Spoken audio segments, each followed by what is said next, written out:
Listen, I'm pretty new to this magical franchise, so, I don't have that bias like a lot of people did growing up with it being nostalgia, but thanks to Skillshare, I've literally spent 3 weeks straight in the wizarding world rewatching these movies. I have a whole video on the ending and its theories already up, might have one covering The Boy Who Lived coming up, but as much as everyone seemed to love the original series, I'm kind of surprised by the reaction the new ones are getting. I don't know if it's because it's 2018, but I've seen some people turn into Fantastic Beasts yelling about this new series online and in real life. And considering this thing is supposed to have a 5-story arc and we're barely on number 2, it sounds like people are trying to make this the next Divergent 4, the next Yandi, trying to give it the Solo effect where it ends the rest of the prequels. But even with all of its crimes against the franchise that I'm going to be covering, I think there's some stuff to like about it. Let me explain. So starting off with spoilers for the first one, we follow Newt, who, this dude mumbles more than a SoundCloud rapper. He got kicked out of the school as he's always collecting these fantastic beasts, and he's pretty much a part of the wizarding PETA. He ends up in America where he's trying to catch his magical Entei when he loses his Psyduck and ends up getting arrested by an undercover wizard.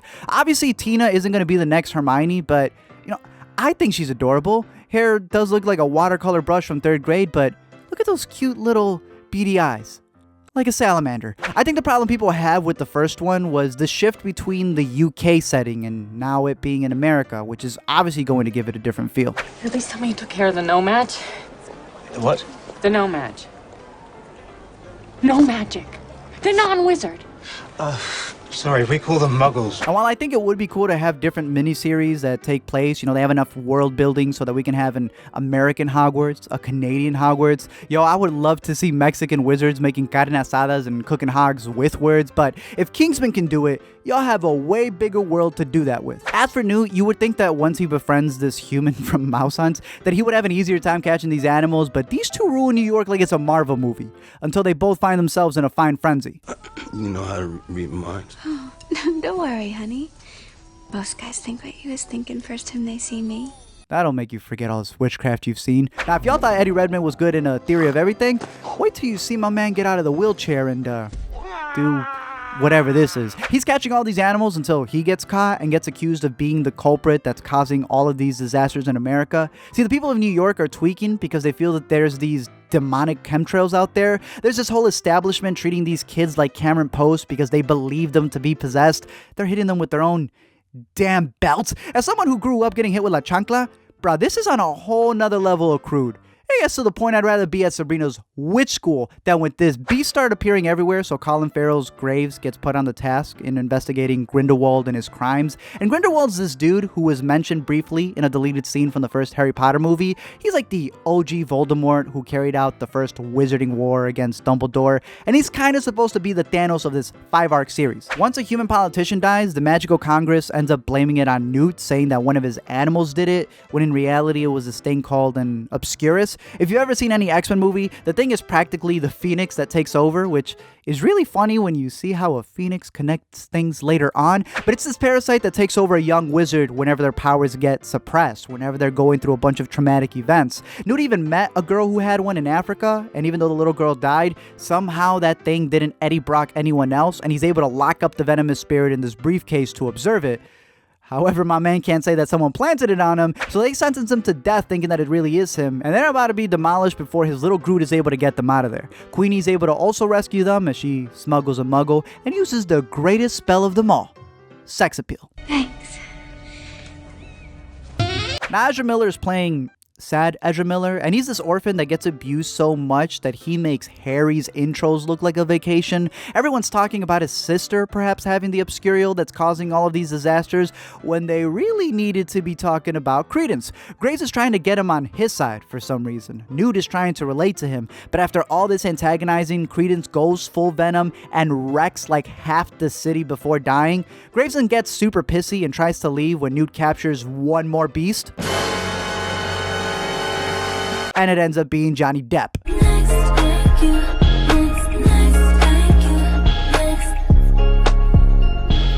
So at the end of the other one, they neuralized everyone with the rain. So, you know, New Yorkers were right. There are some damn chemtrails here. Johnny Depp, who's committed more crimes than Gellert does in this one, goes to jail, but obviously escapes since he's got a contract till the 5th one. And then we end up following like 6 different storylines. There's Newt, who's trying to find Tina after she believed he was getting married to Leta Lestrange. Leta, who's actually getting married to Newt's brother, which is bogus as hell. Newt's brother Theseus and the rest of the Miller's Crossing of Magic, who are hunting down Grindelwald. Grindelwald, who's out with his olive oil partner killing babies as he tries to find Credence.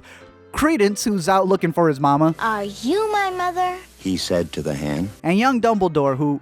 Is Jude Law just gonna put the word young over all his roles, even though my man is 45 years old? Damn. Now, majority of the movie is people either trying to find Gellert or Credence, and I can see why people look down on all of the random stuff that happens in between.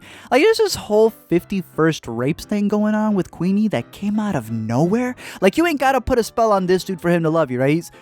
He's obviously yours. And yet she's trying to dupe him into marrying her, even though it's illegal to do it in America. And for whatever reason, they don't go to the UK, where I'm pretty sure it's fine. But worse than that is later on in the movie when the one person who can read minds gets duped into following the bad guys. Like at the end of the movie, she ends up joining Grindelwald, even though the whole reason she was siding with him was because she wanted to marry her boo, who she just left behind. What?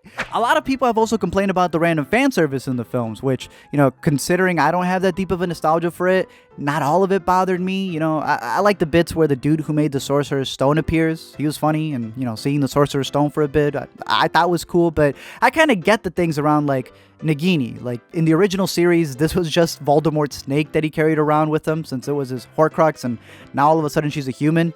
That's cool, but, like, why does the snake get more screen time than the human? There's also the McGonagall cameo, which is confirmed by the press release. So, you know, those who think it might be the mom or an aunt or a clone, nah, it's the main one. But what's weird about that is that if we're taking what the books state, she would have been born in 1935, and this movie takes place in the 1920s. Could they be switching out the lore or changing it for the movies?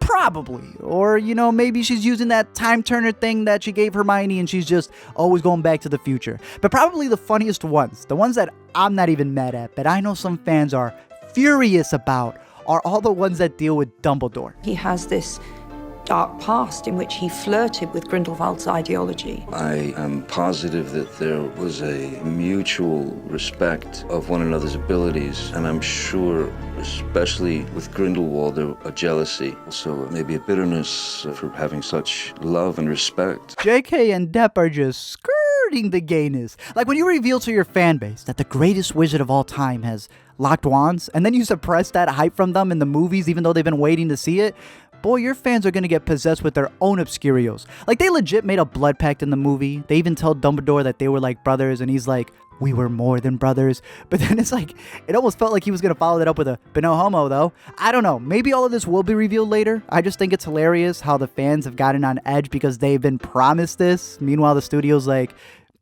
I don't know if we have the balls to do this. Grindelwald. Really good question. He says Grindelwald and I say Grindelwald, and one of us Good. is wrong. Yeah, that's all right. I dived straight in calling him Grindelwald. Okay. Assuming because I had this very good friendship with him that I got it right. And I see. Eddie Redmayne, who plays obviously the great Newt Scamander, pointed out halfway through the film, he said, I don't call him that. I call him Grindelwald. But it was too late. This one, however, I think is hilarious. Y'all got $1 billion franchise, and no one corrected the man playing young Dumbledore that he was pronouncing a character's name wrong. Like, yeah, at the end it ends up working out, right? Because it is a German name, but Jude legit admitted he had screwed it up. However, if you've been following your boy Jude Law since the early 2000s, you know this guy is quick and slick with his alibis. I think it's because, you know, Albus knows him well, and at some point Gellert said, can you please call me Grindelwald? I'm sticking to that. Dumbledore still has it. Wait, when? When did you find out? Last night. Oh, okay. At least it was just last night. But how? What did I tell you? How long have you known? The leaky cauldron. I'm not even going to mention the Johnny Depp debacle because I feel like everyone already knows that stuff, but I will say that I thought his performance was alright, and Maybe that's because of the depth to it. Like, Grindelwald is supposed to be so bad that he got kicked out of the school that's known for siding with evil. So that's like to the point where if the Vatican called out one of their priests, then you know they did something crazy. Even though he's the bad guy, I'll be honest, it's something that I'm going to be talking about with Voldemort as well. These villains are smart. Like, this dude's rallying speeches, which, you know, I get the correlations, but they're damn near enticing everyone to join. The fact that he has one full eye yet almost never blinks is creepy as hell. This dude created his own jail, which is some good fella chess move right there. But probably the biggest trick of them all is the ending reveal that he delivers when it turns out that Credence is in fact Dumbledore's brother. Dumble, what? Thank you guys for checking out this video. Like I said, I posted earlier a whole video talking about the Dumblefoonery and the ending and all the theories leading with that, so you can definitely check that out right here. But I want to give a big thanks to Skillshare. We got a link down below where you can sign up and gain access to thousands of creative classes, especially those dealing with YouTube, editing, filmmaking, a bunch of that stuff. And while I can't personally promise Skillshare courses on wizarding spells, they are hooking it up for the first 500 people who sign up down below with our link, and you'll get 2 months of Skillshare Premium for free. Even more than that though, I know that we've been getting a lot of people who want to take like editing courses and stuff, so we're going to be providing a lot of the LME PNGs that a bunch of you have been asking for, that you guys have been requesting. That way when you take your Skillshare courses, you can have this LME pack to edit an LME short film. Some of y'all have already sent me some fan fiction, and hopefully y'all keep it family friendly. But a shout out to Skillshare because they really are a great service that you can use anywhere. They've been a big help to this channel, and signing up for free right with the link below helps boost that as well. But let us know your thoughts down below on this video, on your thoughts on the movies. I'm curious, do you guys like the first better than the second? Do you guys really think that these movies are getting worse, or are you still loving the franchise? Let us know your theories, your favorite characters, all of that down below. And until next time, don't forget to comment, like, and subscribe, and I'll send you a scholarship to Hogwarts.